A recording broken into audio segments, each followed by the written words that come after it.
Você vai conhecer agora o contexto no qual o livro do Apocalipse foi escrito, a fonte para os símbolos que usa e as principais escolas de interpretação profética entre os teólogos atuais. O vídeo a seguir está conectado a uma sequência de vídeos e recomendamos que, para fazer sentido para você, você tenha assistido os anteriores desta série chamada O Século de Cristo. Bem-vindo ao canal Observatório 7, onde a teologia cristã conversa com a história, arqueologia, antropologia, ciência, filosofia e arte. Curta, compartilhe e se inscreva, lembrando que as imagens são meramente ilustrativas, fora do seu contexto original, e nossa narrativa está repleta de generalizações e simplificações baseadas na bibliografia abaixo do título.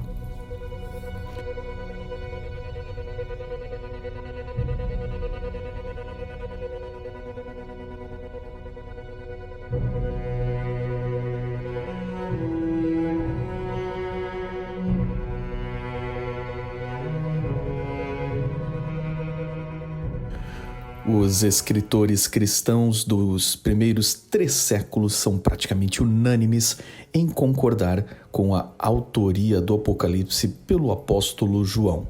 De fato, seu autor se apresenta como João em capítulo 1, verso 1, verso 4, verso 9, 21, verso 2 e 28, verso 8.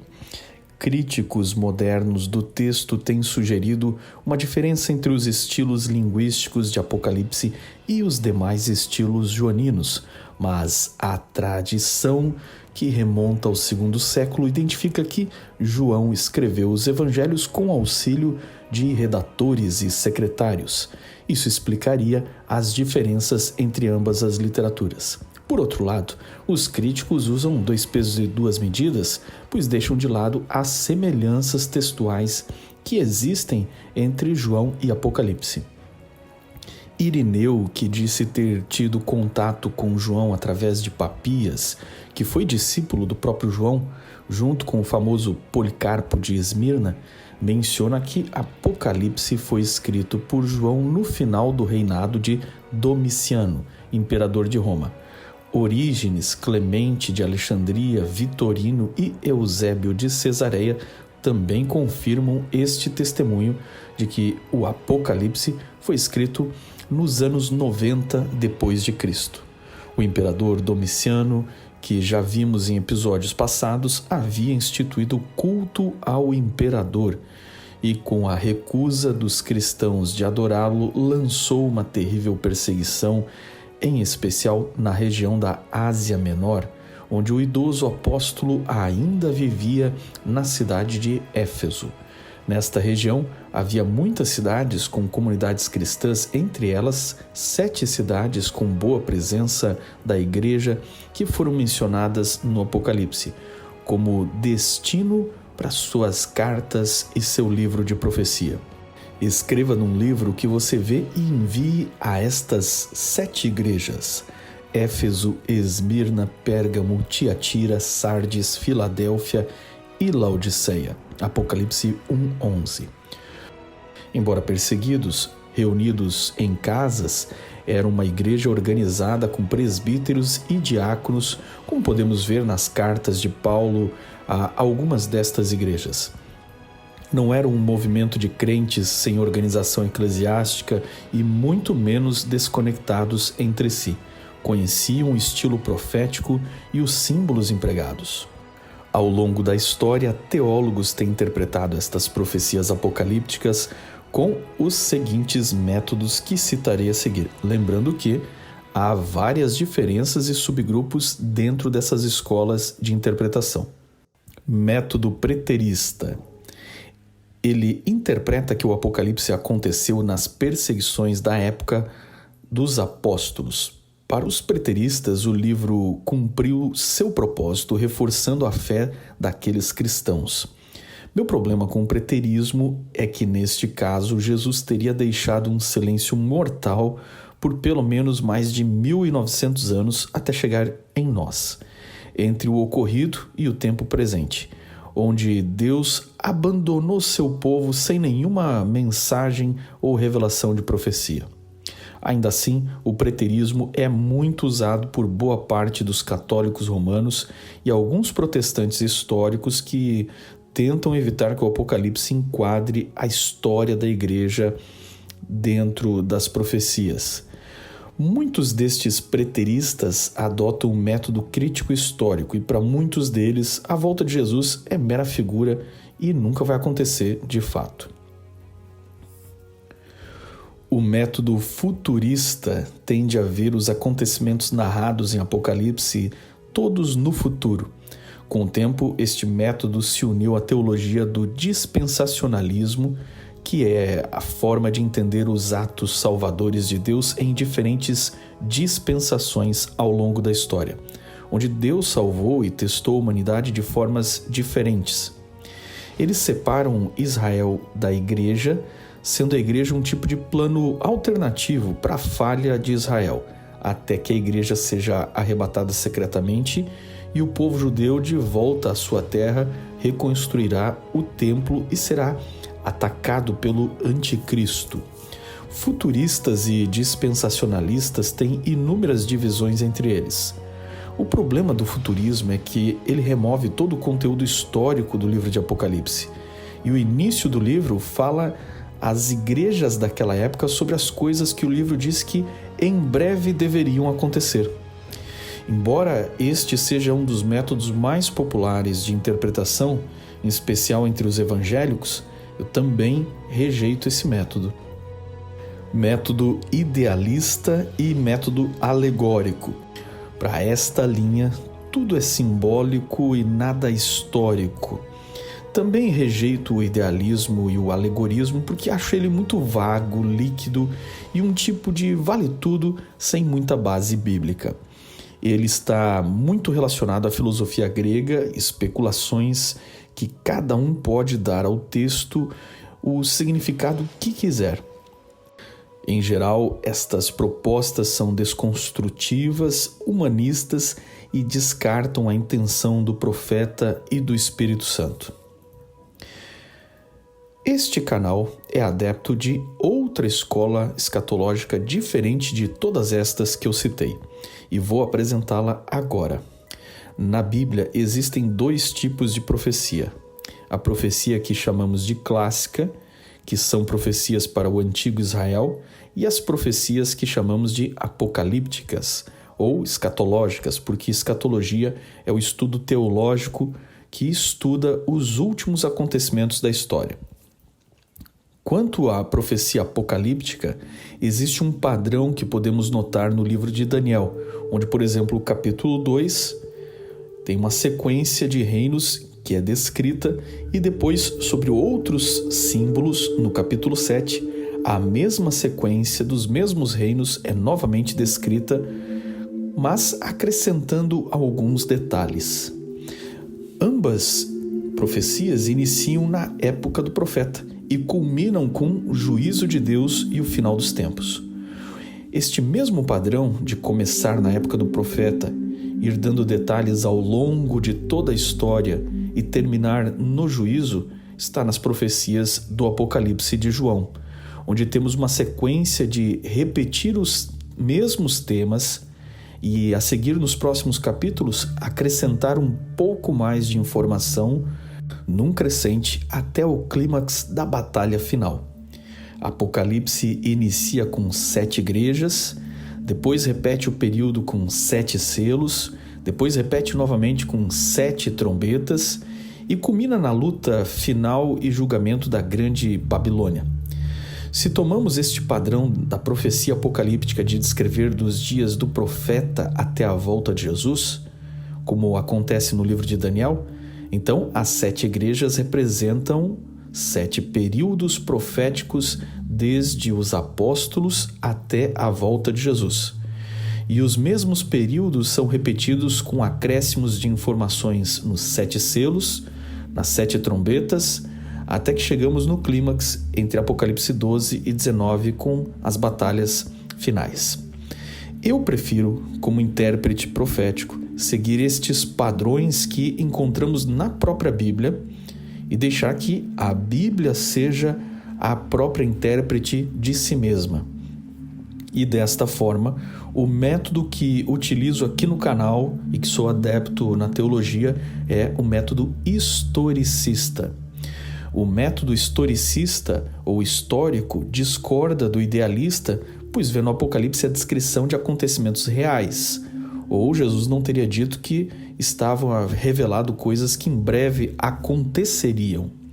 O historicismo também discorda dos métodos preterista e futurista, porque entende a revelação de Jesus como a história da igreja desde os apóstolos até a volta de Jesus, sem intervalos antes ou depois desta revelação. Todavia, o historicismo não deve ser confundido como tomar a história mundial, a história de todos os acontecimentos nos últimos 2000 anos e tentar empurrar para dentro do texto profético, ou conferir significado teológico para cada evento que ocorre na história mundial.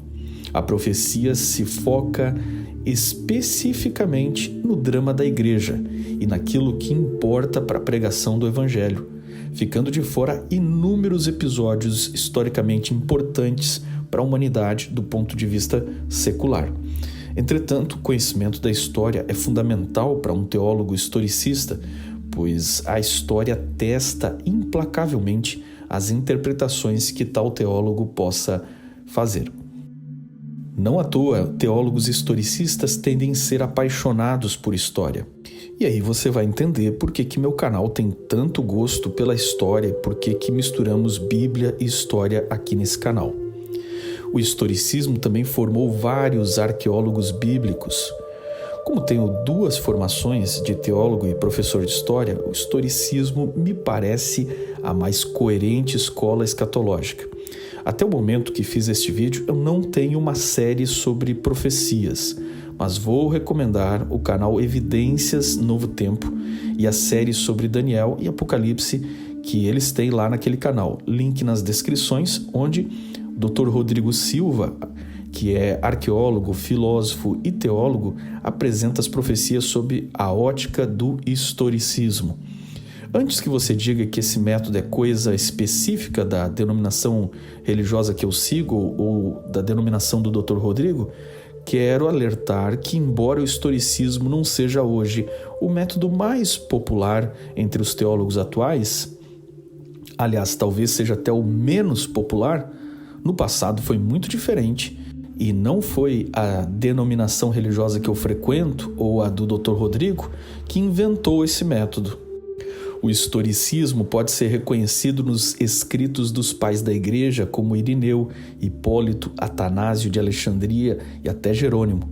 No século XV até o século XIX, o historicismo foi a maneira padrão de interpretar e dominante entre os reformadores, como os historicistas John Wycliffe, Martinho Lutero, Calvino, Thomas Cranmer, John Thomas, John Knox, Roger Williams e John Wesley.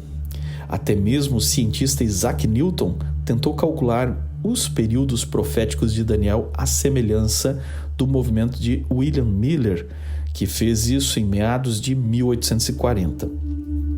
O teólogo George Led, em seu comentário sobre o Apocalipse, diz que esta escola foi tão popular entre estes teólogos que o método historicista foi chamado por muito tempo de ponto de vista dos protestantes. Se eu, aqui no canal, sou historicista, sou uma minoria em harmonia com os pais da teologia da Reforma. Mas por que o historicismo se tornou a minoria, inclusive entre os protestantes?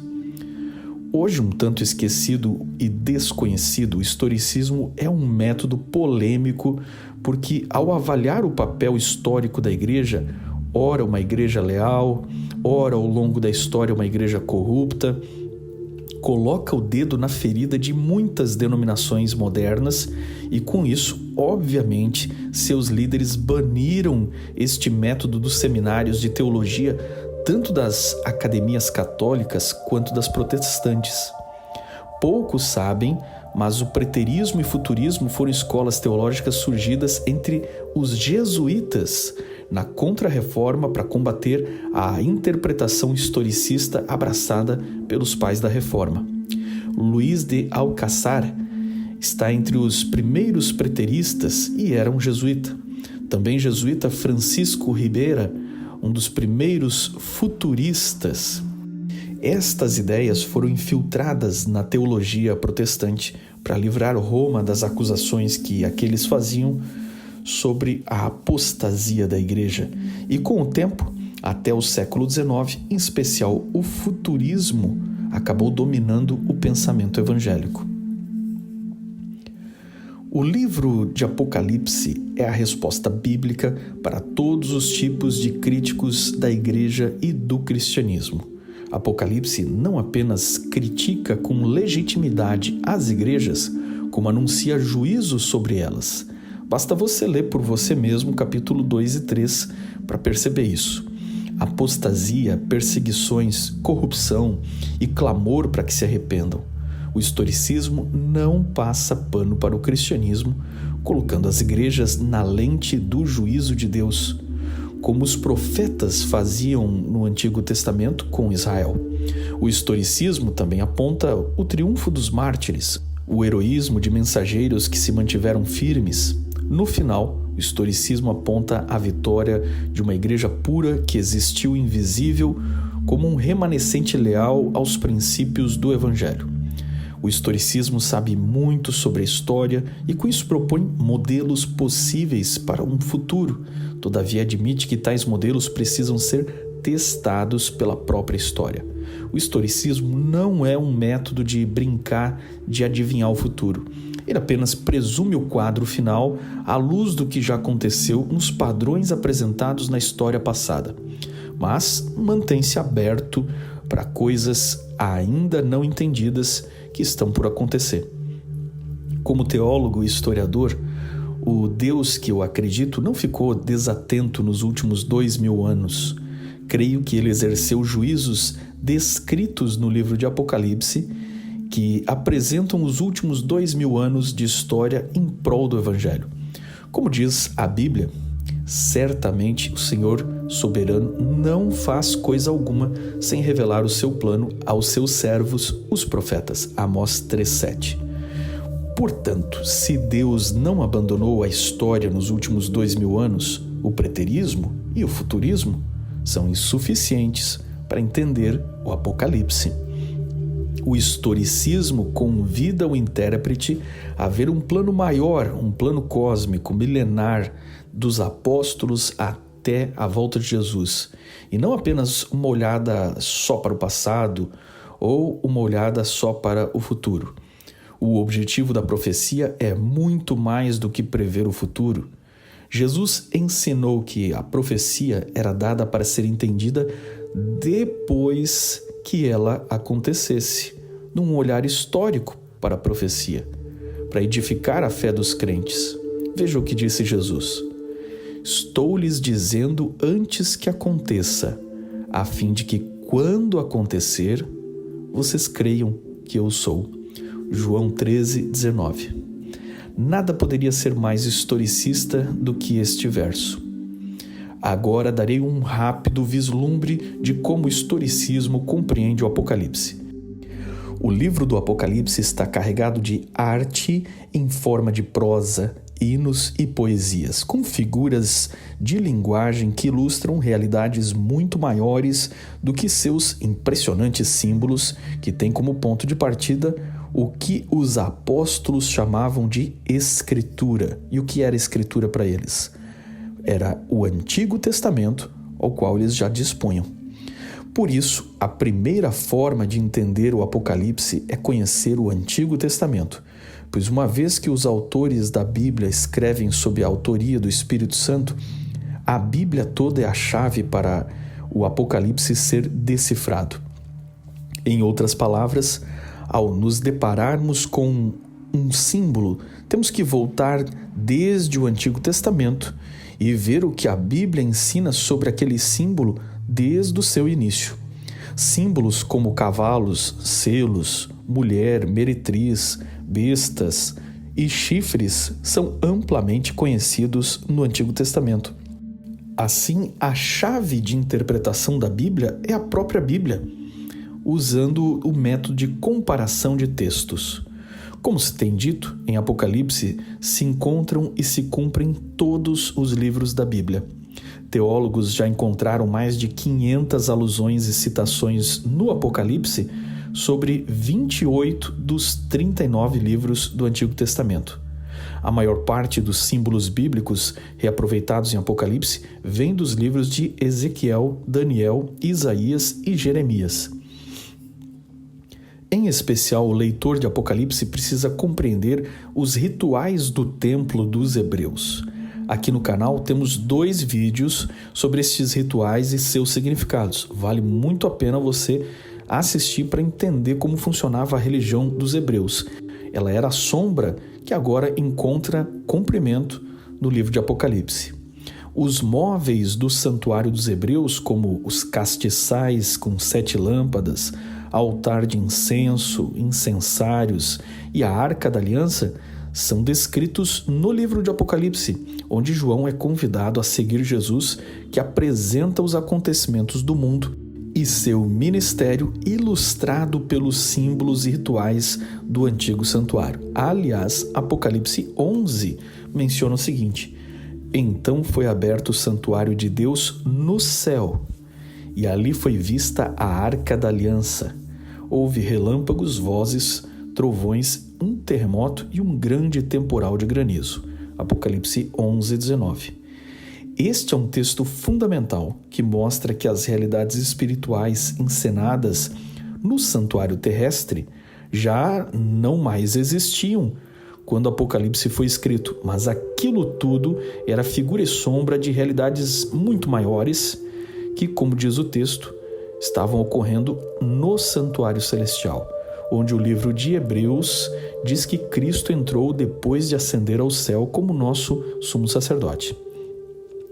Cristo surge como sumo sacerdote que faz propiciação, ou seja, ele desvia a ira santa de Deus contra o pecado do pecador, apresentando seu sangue como resgatador do homem que seria condenado pela santa lei que está ainda válida dentro da Arca da Aliança na forma dos 10 mandamentos eternos escritos pelo dedo de Deus.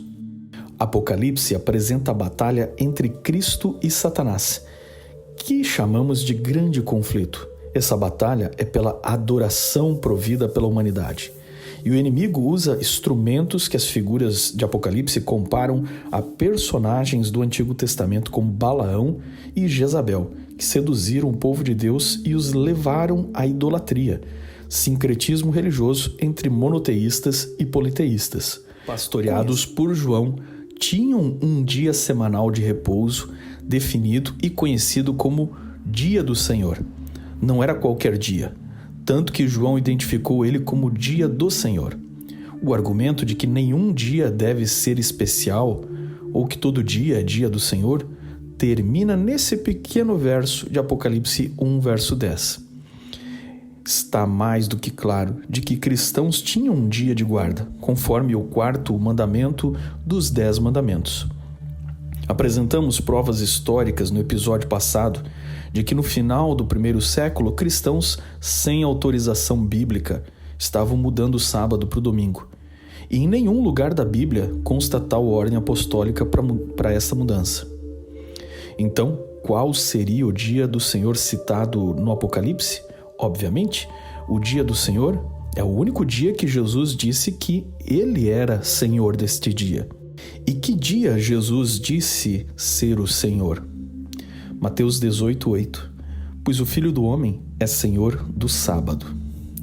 Uma vez que é muito claro de que João foi visitado em visão no dia do Senhor, que é o sábado, isso também derruba o argumento de que o sábado deveria ser guardado só por cristãos de origem judaica. Como vejo nos comentários aqui do canal, em vídeos passados, as pessoas insistindo que o sábado poderia ou deveria ser guardado apenas por aqueles cristãos que eram judeus, mas que os gentios não precisariam guardá-lo. Entretanto, João estava escrevendo o Apocalipse para 7 igrejas da Ásia que, como foi visto nas cartas de Paulo, eram todas de maioria gentílica. Portanto, o sábado do judeu João também era o dia do Senhor para os gentios cristãos de qualquer época e lugar que estavam recebendo o livro de Apocalipse. A guarda do sábado não se trata meramente de descanso. O fato de que estava sendo mudado um dia que era o memorial que aponta para o Deus como Criador, e esta mudança era por parte de pretensos cristãos, mostra o nível de apostasia que o cristianismo enfrentaria nos próximos anos. E não à toa, Apocalipse 19 mostra uma visão da Arca da Aliança no céu, objeto que sabemos que guardava os 10 mandamentos, onde consta o sábado. João claramente relaciona seu Apocalipse com Daniel, e enquanto o profeta Daniel, em 7:25, os poderes antagônicos a Deus tentariam mudar os tempos e a lei, existe uma relação feita por João em Apocalipse 19:10 sobre os santos do Altíssimo, que são descritos como guardando a lei e tendo a fé em Jesus. Se unimos então Daniel e Apocalipse, temos o quadro de um poder operando dentro da igreja para mudar os tempos e a lei, ou seja, sábado para domingo, enquanto os fiéis guardariam os mandamentos de Deus e seriam perseguidos por isso. O problema destes assuntos é que, se eu trato deles, dizem que estou aqui no canal defendendo a guarda do sábado. Mas se eu não trato, dizem que não existe nada no Novo Testamento sobre o sábado. Devo me calar e não contar o que aconteceu na história? Daniel 7:25 e Apocalipse 19:10 mostram biblicamente que a lei de Deus é um assunto muito importante na batalha pela adoração entre Cristo e Satanás até o final dos tempos. E se eu fugir disso, fujo do tema de Apocalipse, que mostra Cristo desmascarando o enganador da igreja. Apocalipse 12:17 diz que o dragão, que é Satanás, e suas cabeças e chifres, como os reinos que ele comanda, fazem guerra contra os santos que guardam os mandamentos e têm a fé em Jesus. Novamente, o assunto é duplo ódio de Satanás contra os mandamentos e contra Jesus. E este dragão dá seu trono para a besta, que continua esta guerra contra os santos. João usa agora os símbolos de Daniel 7. O leão, leopardo, urso e besta combinam-os na sua visão da besta saída do mar em Apocalipse 13 e tem partes dos animais descritos de Daniel 7. O tema de Apocalipse é a revelação destas forças do bem e do mal na história e seu embate até a volta de Jesus. O dragão, símbolo óbvio de Satanás, é claramente a antiga serpente do livro de Gênesis, se identifica inclusive como a figura simbólica e mítica do Leviatã, descrito no Antigo Testamento em Jó ou em Isaías. Quando os profetas bíblicos usavam símbolos das religiões pagãs, não estavam endossando essas religiões, ou dizendo que acreditassem nos mitos deles. Apenas estava contextualizando, para que, partindo da cultura conhecida por estes povos, pudesse explicar algo totalmente desconhecido para eles e ressignificar esses símbolos dentro do que o cristianismo propunha. Jesus havia advertido sobre a vinda de falsos cristos e falsos profetas. Paulo disse em 2 Tessalonicenses 2, 7-10, que o perverso viria no poder de Satanás. Já estava atuando em seus dias e seria destruído somente na volta de Jesus, depois de tentar enganar a todos. Jesus, em Mateus 24, descreveu como o abominável da desolação que falou o profeta Daniel, como sendo Roma, e Pedro escreveu de Roma e chamou esta cidade de Babilônia em sua carta. Com este quadro de Balaão, Jezabel, falsos profetas, anticristos, disfarçados e atuando no meio dos cristãos para enganar, se possível, os eleitos, já sabemos que o diabo se infiltraria na igreja para sabotar com heresias e práticas não bíblicas. Se você tem alguma dúvida disso, basta ler qualquer uma das cartas do Novo Testamento, onde Paulo, Pedro, Judas, todos esses advertem contra falsos mestres que já estavam se intrometendo na igreja. João vê uma mulher pura, símbolo clássico do povo de Deus, a noiva de Cristo, chamada no final do livro de A Nova Jerusalém. O profeta descreve uma outra mulher prostituída, ou seja, esta também é figura da igreja que apostatou ou se prostituiu, como é o termo na linguagem bíblica para idolatria e desrespeito a Deus. Esta meretriz recebe em Apocalipse 17 o nome de Babilônia, a mãe das meretrizes. Babilônia espiritual está em antagonismo a Jerusalém espiritual. Babilônia está assentada sobre 7 montes, enquanto Jerusalém descerá do céu. Babilônia é terrena, Jerusalém é celestial. Então, enquanto a noiva de branco é a igreja pura, a prostituta escarlate é uma igreja que apostatou, figurada no símbolo da mulher prostituta ou da cidade Babilônia. Ela está sentada sobre uma besta ou um animal que nas profecias sempre representa reinos. Aliás, até hoje, os reinos representam-se a si mesmos em seus brasões por animais e por feras míticas. Quando João usou este símbolo para reino, além de ser coerente com a cultura, ele mesmo explica em Apocalipse 17:11 que o termo besta está ligado a reinos, ou seja, poderes estatais, significado que também encontramos em Daniel 7:17, que menciona que o significado simbólico dos animais em profecia são reinos e impérios. Portanto, fica claro que Apocalipse tenta advertir que, no futuro do apóstolo João, a igreja cristã unida ao Estado cometeria grandes crimes, pois a prostituta está sentada sobre uma besta, ou seja, uma igreja unida a um império, embriagada com o sangue dos santos que ela mesma fez vítimas para silenciá-los. Vi que a mulher estava embriagada com o sangue dos santos, o sangue das testemunhas de Jesus. Quando a vi, fiquei muito admirado. Apocalipse 17:6. Por que João ficou tão admirado?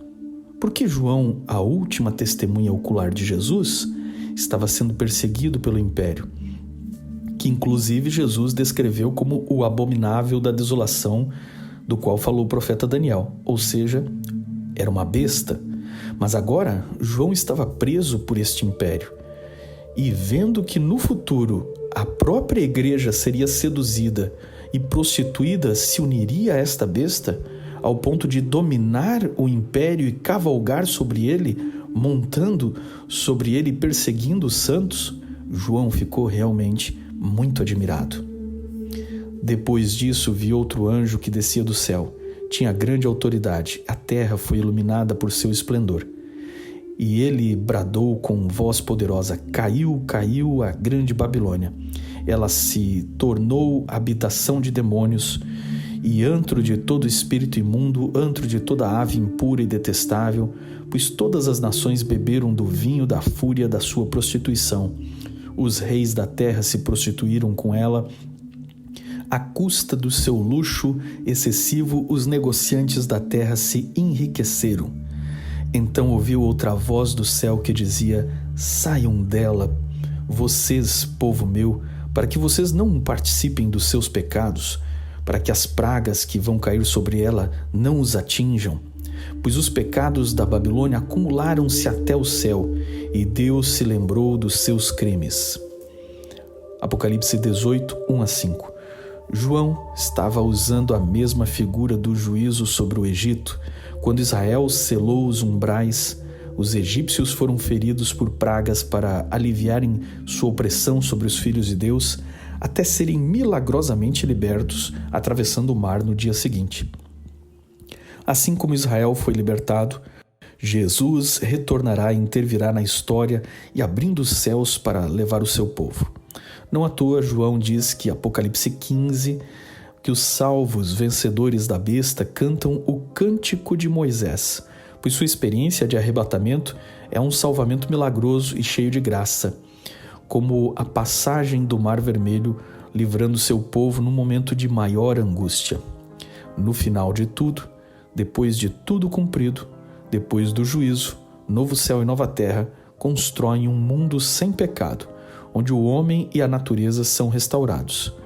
Os remidos ressurretos venceram a morte e, unidos aos salvos por ocasião do retorno de Jesus, vivem para sempre testemunhando que Deus é amor. O livro do Apocalipse ofereceu esperança e conforto para milhões de cristãos ao longo da história, que entenderam o necessário para terem a certeza de que Jesus voltaria e, mesmo que tenham dormido aguardando a ressurreição, deles é a promessa. Então ouvi uma voz do céu dizendo: escreva, felizes os mortos que morreram no Senhor de agora em diante, diz o Espírito. Sim, eles descansarão de suas fadigas, pois as suas obras os seguirão. Apocalipse 14:13. Patmos foi o ponto de partida do livro de Apocalipse. Mas Patmos não foi o local de descanso do profeta João. Ele voltaria do seu exílio e no próximo episódio vamos conhecer a última grande contribuição deste profeta.